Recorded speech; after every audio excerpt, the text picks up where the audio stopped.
এই তো আমি কিছুক্ষণ আগে ওই যে কোচিয়া দিয়ে রাধানাথ তেলের দোকান থেকে আমি কিছু তেল আনতে, তো বলতেছে 10 লিটার দেওয়া যাবে। 10 লিটার তেল নিলাম, কিন্তু এই যে কোচিয়া দিছে 8 থেকে 8.5 লিটার তেল হয় কিনা সন্দেহ আছে। তাৎক্ষণিক আমি প্রতিবাদ করলাম। প্রতিবাদ করার পরে আমাকে বলতেছে কিছু করার নাই, এটা নিয়ে যা। আর এর আগে আমার আগে আরেকজন লোক এই একই অবস্থা প্রতিবাদ করছে যে 10 লিটার তেল হবে না। পরে সে আর একটা কন্টেনার নিয়ে নাইটে দিয়ে 10 লিটার ক্লিয়ার করে, কিন্তু আমাকে 10 লিটার সে দেয়। আর 137 টাকা রেট তেল লাগছে। গতকালকে রাত্রে সরকার ঘোষণা করছে যে 137 টাকা লিটার তেল পেট্রোল, কিন্তু তেল আসার আগে আজকেই 137 টাকা রেট তেল বিক্রি করতেছে। তেল আগেই ছিল মজবুত, দেখাচ্ছে মানে গুদামে ছিল।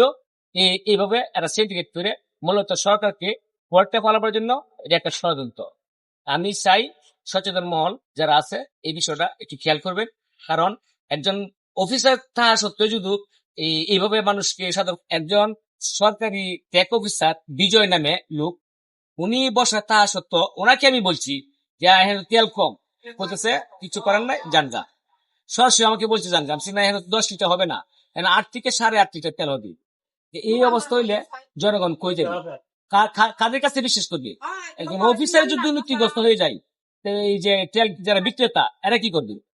এই হলো আমার আজকে মন্তব্য।